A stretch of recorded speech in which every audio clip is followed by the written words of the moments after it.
Hello to the Christian Pedophile podcast. My name is Trent Matthew. I'm joined here with Michael Greenwood and Pedro.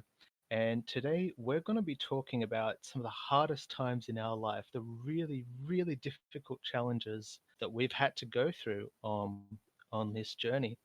But just before we start, I'd like to make it absolutely clear that we are not pro sex with children. We are absolutely against that in every way possible.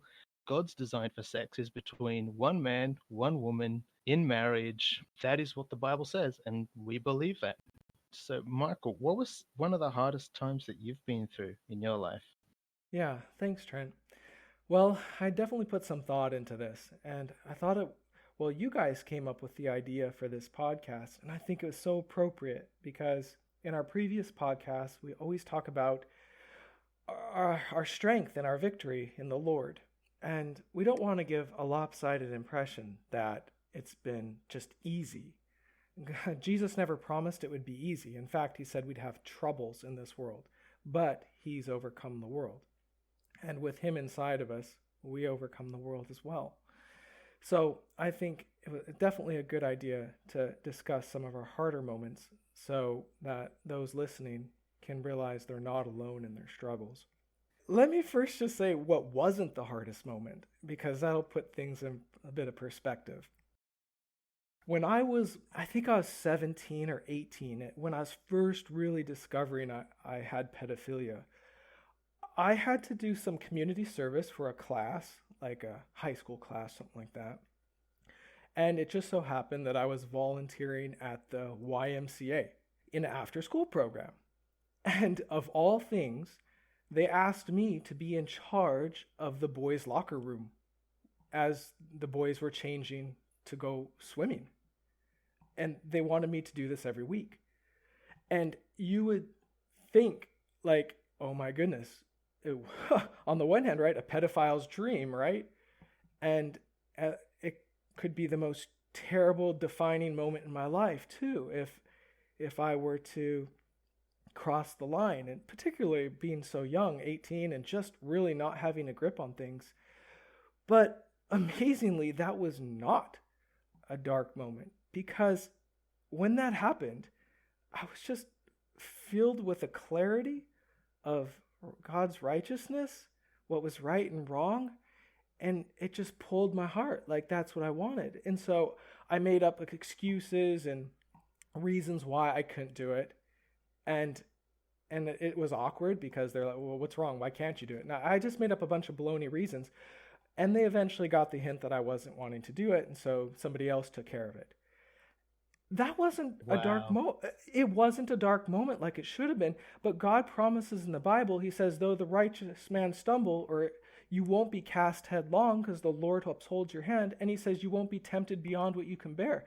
And I've heard that from other people saying something similar. Like in the moments where they should have utterly been consumed by temptation, it wasn't, it's like God was inside of them, just lifting them up over it. Like just deliverance, delivered from the moment. And so I had that experience too, where a moment that should have been the darkest wasn't anything at all. Wow, that's so good that God was able to just I'm surprised. surround you and like just preserve you in that moment and not let you stumble. And hats off to you as well for choosing not to put yourself in such a vulnerable place. Well, I went back and forth whether I wanted to share this or not, but I thought that I better in case there's somebody else in a similar position. But the hardest thing for me is that I'm also attracted to my own kids. I have two kids, and I can find them attractive. Somewhere deep in the limbic part of my brain that is not wired correctly, the deep not thinking part of the brain, it's there's a sexual attraction to immaturity, to child bodies, and my children have bodies. So it's just like an ever present thing that I can find my own children attractive. Now, let me say at this moment that I have a perfectly clear conscience. I think it was God's timing that I didn't have kids until later in life, till I'd been through a lot. I have never, ever, in the slightest bit, ever been inappropriate towards them. And I'm grateful to be able to say that. Nevertheless, the hardest part, I think, of my journey with pedophilia is the everyday confrontation with this challenge. Like, it's brought some realizations as well. Like, when I look at my kids, I don't see them as they're people, past, present, and future. It's like I can see their adult selves. I can see them across time.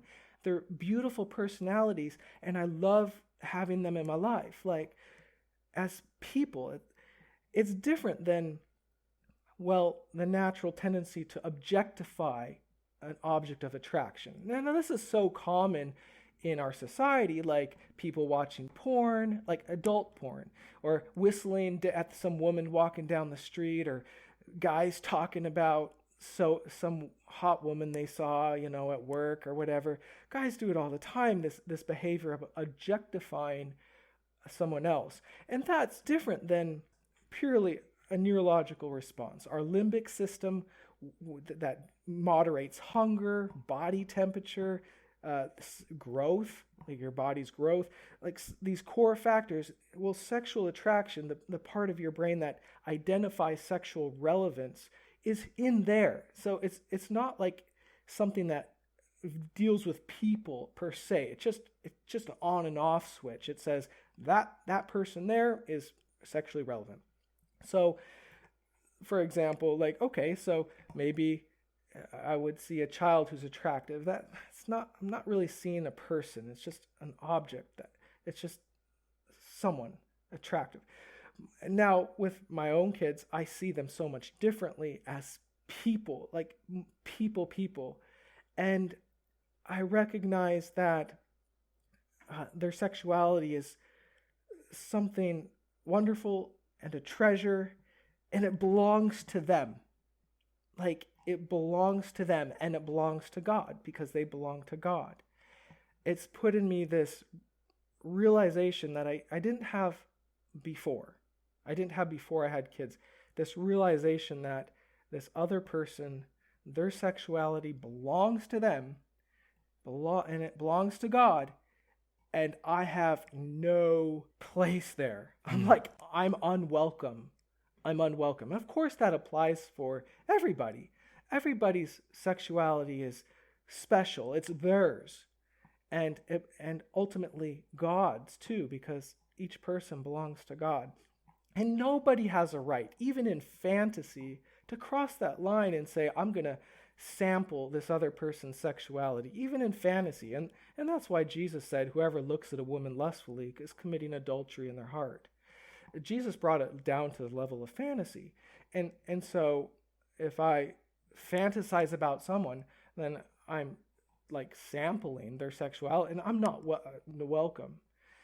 And I hate the fact that there's part of my brain that can find my kids attractive. I hate that. And I don't like that it has to be something that's just always there. I look forward to when we're in heaven and God gives us new bodies without these defects. But at the same time, I'm aware that there's grace each morning, each day, that the part of me that connects to people for who they are, that's where I inhabit, and that's who I am.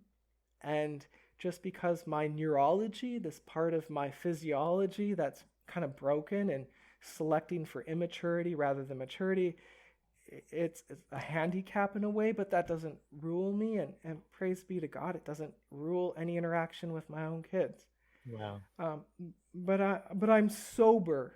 I'm even aware in a healthy way that I must stand watch at this wall.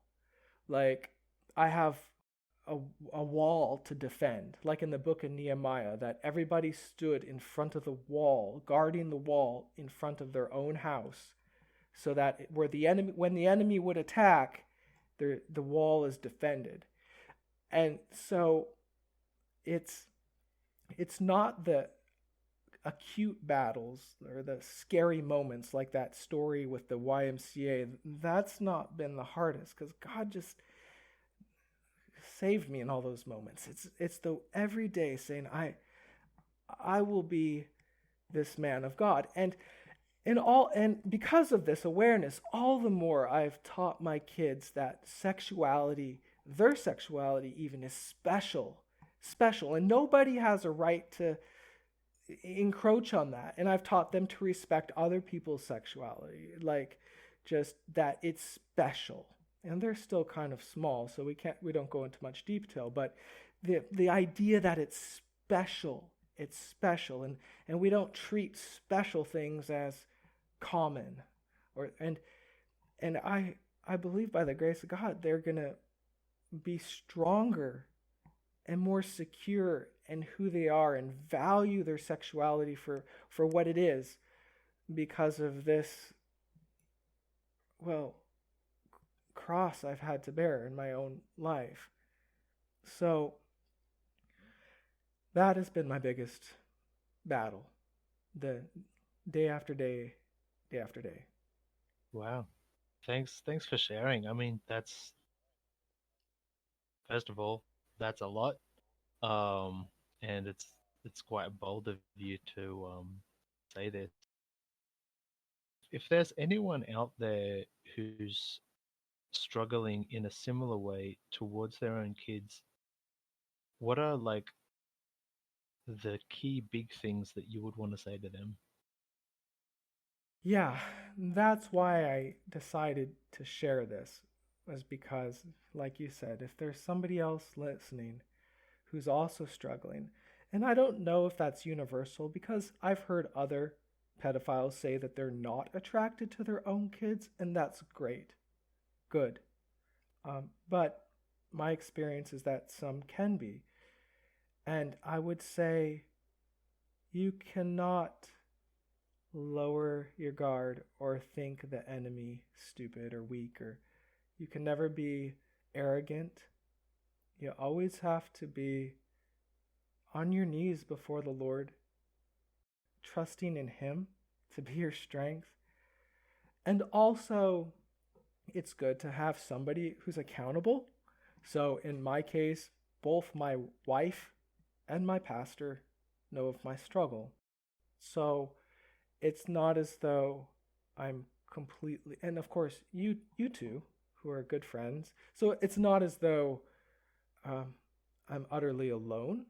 So I would recommend that if somebody is in this position of being attracted to their own children, that they not be alone. That they do find someone they can trust, and then also some boundaries, like just obvious things, not having physical contact when they're not wearing clothes, things like that. Things that basically anybody watching, if there was anybody watching me, they would have no reason to be concerned Mm. because there's nothing I'm doing that would be beyond what any good parent would do. So just being aware, paying attention, and um, just daily having time with the Lord. Mm. I just wanted to say, regarding your story about the whole locker room situation, I was actually in a similar kind of predicament.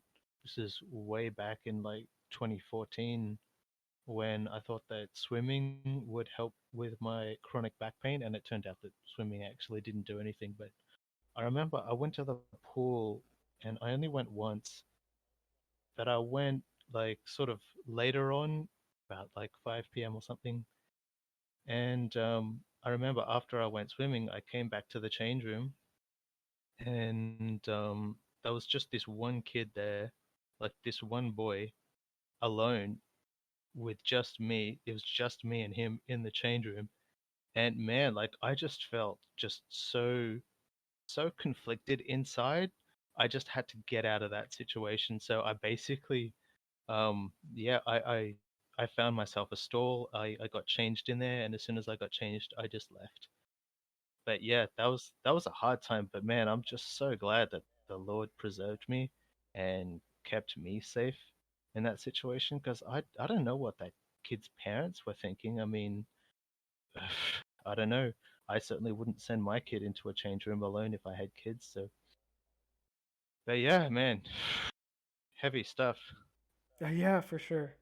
That wasn't the hardest time in my life either, though. The hardest time in my life was, and I spoke about this a little bit in my testimony, the years 2012 and 2013, because a whole bunch of stuff happened in those years. Like, my dad was having a secret relationship with a teen boy from church that got uncovered, and that was hard for me because I kind of felt like um, I was exposed as well. Like it was exposing me to my own internal sin, and Oh, but that was even before I even came out to myself. Like it was there, but I just was just in denial, absolute denial, because I couldn't deal with it. And then because of my dad's secret relationship, my parents divorced. That was a 3 year divorce. It was messy. It was ugly. It was awful. And I also moved out because I wanted to get away from all of the fighting that was happening at home. Um, I started a career in teaching, but then when I realized that I was really struggling with these internal desires and thoughts, I basically dropped my whole career overnight. Like they phoned me up the next day, asked me if I wanted to come in and teach, and I just said no, I'm not feeling well, and basically stopped answering those calls. But man, yeah, it was so shocking to myself, just coming out to myself, just realizing I can't hide this. I can't hide these feelings that I have anymore. That this is a part of my life. I don't know how I got this way, but yeah, that was hard. wait. So in the space of a year or two, your family broke up. You became aware of these feelings, and you left your career Yes. all because of pedophilia. Yeah, well, essentially, yeah, it's such a horrible thing. Like it's just wreaked so much havoc on my life and my dad's life especially. And so, man, that was hard, but also because I came forward and confessed these desires that I was battling with. Later on, I got a letter in the mail, a letter from the Office of the Children's Guardian, and contained in that letter was the false accusation. Like they were saying that I had allegedly told my students to do something inappropriate. And that was just absolutely not true. And I felt so gutted. I remember crying so much, and I spoke to my pastor because I told him about my struggles, and he helped me to draft letters, to send the letters off, and to get this um, uh, false allegation removed because it was, I mean, and it was just awful. Like we had to send a couple of letters off, and but after a period of fighting this for 3 months, they just dropped it because there was no basis. But man, just I felt like I was being kicked while I was down. Like all this stuff had just happened. I'd made so many sacrifices. I dropped my career. I came forward. I tried to get help, and then I get hit with a false allegation.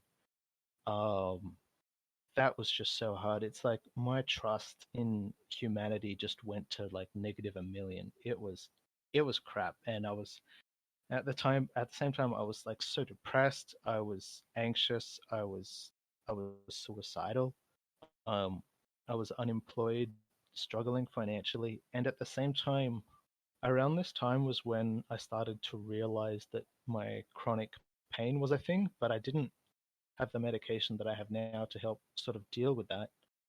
So it was just really hard. I was like, why am I in so much pain? I'm 25 years old and I can't stay sitting down at a desk job without feeling the pain, and I can't get a standing job without feeling the pain. And so unemployed and in poverty, and it was so awful that time. But man, God was with me, even though I wasn't like I was. Sometimes it got to the point where I was living hour to hour, not living day to day. It's like, how can I get through the Mm, next hour?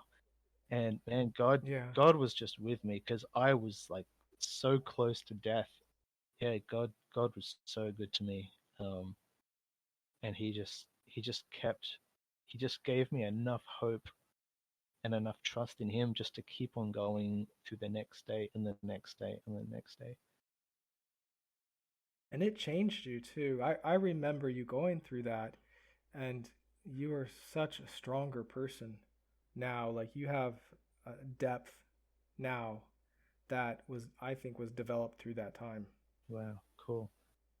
Yeah, I think I can't remember when I found out about the website and the ministry that you started. I think that would have been 2015 or 16, yeah, but it was still just shortly after that time.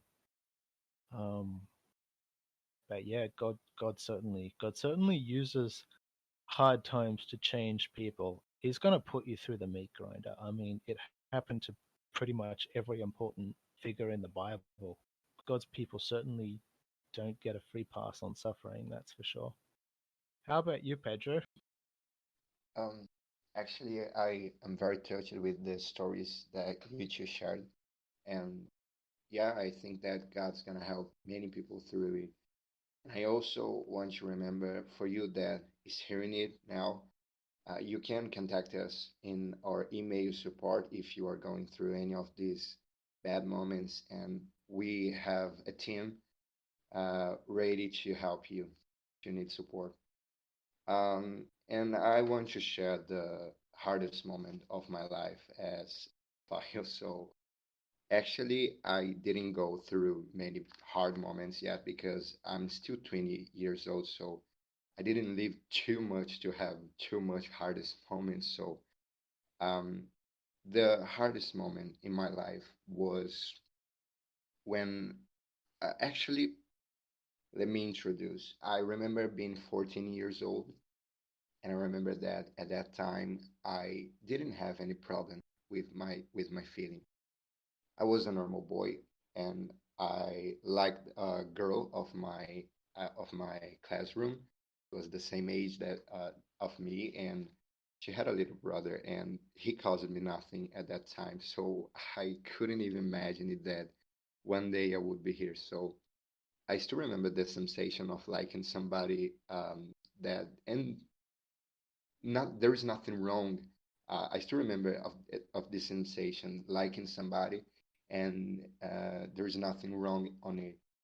But when I became 15, I started to realize that there was something wrong with me, and that I felt something that wasn't normal. I mean, we can realize it in a point of our lives that it is not normal. So I started to realize that I could look to children differently. So I started to become sad about that, and I started to this feeling started to grow up and grow up and grow up, and I became very sad about that. And when I was 16, 1 year after I realized these feelings, um, I was at the street playing with my little sister. I don't have any feelings for the children of my family, so that's not a problem for me. So I was there playing some games with her in the street because she was bored of staying at home. So I was there playing with her. And then a little boy that saw that we which you were playing, he came to us and he asked me if I could play with him soccer, what's very common here in Brazil. So I accepted that. I was sad because I had these feelings, but I don't know what happened. I accepted that. I started to play with him. Somehow, those bad feelings I was feeling, uh, they were changed for happiness. Um, the little boy, though he was actually somebody that could attract me, he could also at the same time cause me happiness. So it was weird. I couldn't understand that well. So at the same time that he could cause me um, attraction, he could also cause me happiness. So I was so sad that I decided to keep that relationship of playing at the street with him. And daily he would come to my home and would ask me if I could play with him because he didn't like to stay at his home. Actually, his parents would fight the whole day with him and also between themselves. So he didn't like his home. So whenever he could, he would always get out of his home, call me and and then we two would play soccer and stay seated talking about life. It's very weird, but that was what we did. And I started to evangelize that boy. I started to teach him to pray, to teach him some praise in the guitar. And I didn't feel for him actually nothing so bad. I was happy for being at his side. And this happiness caused me to start to, I don't know, being his friend. And then I started to evangelize him. I started to teach him some praise on the guitar. I started to teach him how to pray. And this continued for 2 years. When he became 10 and I became 18, his parents made clear to me that I shouldn't stay with him anymore because here in Brazil we get the age in which you are considered an adult. Here in Brazil is 18, so it's not normal for an adult to be playing with a child at the street. So they made clear to me that I shouldn't play with his son anymore because now I was an adult, and that was very sad to me because I never did anything bad to this boy. I know that I loved him, and I know that he didn't feel for me what I felt for him. But somehow that relationship, a friendship, not nothing bad, a friendship could cause me happiness. And I wasn't happy because these feelings caused me to be sad. But when I was with him, somehow I would be happy, and then I liked that. And today I know that I was in love for him. I fell in love for him, but when they say to me that you shall not stay with him anymore, you shall not accept when he calls you to play with him, don't go, don't accept, just let him. And that was very sad for me, and I became very very depressed for that. And I started to think, how could I solve this problem? I was sad because um, I was a pedophile, and when I thought that I have found something to heal me, I saw that I couldn't stay with him anymore, and that was so shocking to me. I was so sad for that, and um, I realized that in first place that it wasn't actually a right thing to be in love with a child, and I became very sad for it because to me he would cause me happiness, but it wasn't right. And also, his parents didn't let me stay with him anymore. So I was sad for a lot of things. I was sad for being a pedophile. I was sad for not. I was sad for I couldn't stay with him anymore. I was sad for a lot of things. And in this moment, I started to think about suicide, about dying, about doing a bad thing, and that was when I found the website. I stayed depressed for 1 year. So the moment that he left me until I was 19, and I found the website, and then I started to speak with Michael, and Michael had a great work with me.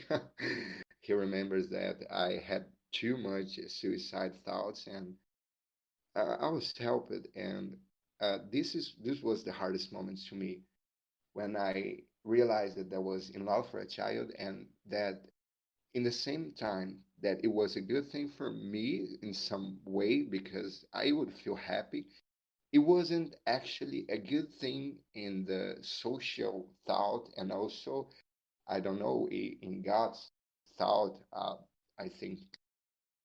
Yeah, I hear you. I've talked to quite a few people who've said something real similar, and that happened to me on a much shorter term basis when I was at a summer camp. I was a counselor, and I remember a couple times there was a particular boy who I just had strong feelings for, and at the time, kind of like you, I was just kind of understanding the things that I was feeling, because there was a nurturing aspect where I truly cared for this child. I wanted them to succeed, like a like a brother, like a friend. The, uh, like I said, a nurturing aspect, but at the same time discovering there was also sexual feelings as well. And I had something similar. I For a period of time when I was 19, I taught piano lessons to kids. And I think, like what you said, God kind of brings us through those moments. Like, I had a lot of joy in it, and I think the kids were blessed. Nothing inappropriate, but looking back, just like what you said, now that I know, I was actually falling in love with those kids. And now I know it's not something good, not all the way something right, and I have not gone back to doing that anymore. I've had to keep my distance, and God has made that clear that now I need to keep that distance. But I think when we're younger and we're more naive, I think there's a mercy. I think there's just some grace where the Lord carries us through. Yeah, I've learned some lessons of this moment of my life, and I think that the most important of all is if some of you that are hearing are feeling depressed for the same way, you just need to remember one thing. John 14, the verse 1. Don't let your heart be troubled for anything. Believe in me. What it means for us when we have these feelings, we can't tell to our hearts, okay, you are doing a wrong thing, stop it right now. Our hearts will not obey us, and maybe we will still having these feelings when we remember these specific children, as I can still feel that happiness when I remember this specific boy. And sometimes we want to stop it completely from a day to another. We want to say, from now on, I'm not going to love any children anymore. And it's not like this for us, unfortunately. We can't tell to our hearts what to do. But if you feel like this, if you ever fell in love for a child, or if you if you're struggling with it right now, remember that God is here and he can help us to live a life of victory even though we have this feeling. So don't let your heart be troubled. You will not stop to have these feelings in this earth. But even though, don't let your heart be troubled. Stop thinking about suicide. Stop thinking about hurting yourself. It's not gonna solve anything. God is the only that can heal you from your sadness, from all your troubles. I asked God to take these feelings out of me, and He did it. And I know that even though I can live a life of victory with Him, and that's it. That's what I've learned of this moment. Don't let your heart be troubled. Don't try to kill yourself. Don't try to hurt yourself. Wait on God, believe in Him, and He's gonna do the best for you. And we almost lost you.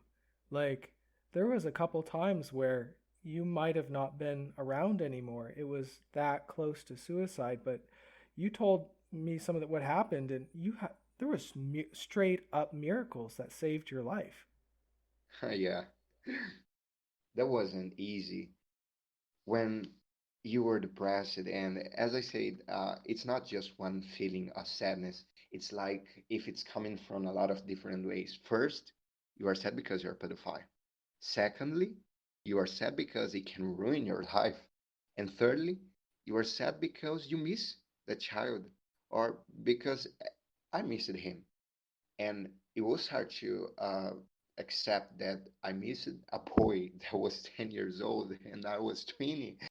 So that was very hard to me at that time. And um, the sadness come from different ways, and that's hard because you have to hold on, and it's not that easy. You know, people say, hold on, don't do anything, don't hurt yourself, don't commit suicide, but it's not that easy when you are going through it. And God performed a lot of miracles in my life to show me that I wasn't alone. And even more, God performed miracles in my life to show me that I didn't have to have a ruined life just because of it. God would still use me. God would still make me have a life of victory. God would still make me have a life of happiness, even though I had these feelings, even though I have these feelings actually. He will not stop his work on me because of my condition. And that was everything. In the moment that I realized that God was with me and that pedophilia wouldn't ruin my life, the depression was out. The depression gone away because there wasn't reason for being sad anymore. God is with me. He will not stop his work in my life. I will still be used for him, and I will still have happiness in this life. So, what is the reason for the depression? That was the moment in which I was healed. Well, I think we should wrap it up there. Thanks for joining us on this podcast. At the moment, I think we've got something like 73 subscribers, so that is super encouraging to all of us. And we're always praying for all of our listeners, praying that God would just be with you and to watch over you. But if you've been listening to this podcast and you want to reach out to just share your heart, get some support, you can contact us at support at christianpedophile.com. That's support at christianpedophile.com. Also, if you head over to our website, there's a whole bunch of other resources there for you. And all the best. We're praying for you. We're right behind you. And we'll see you guys on the next one. Bye. Bye. Say goodbye, Pedro. But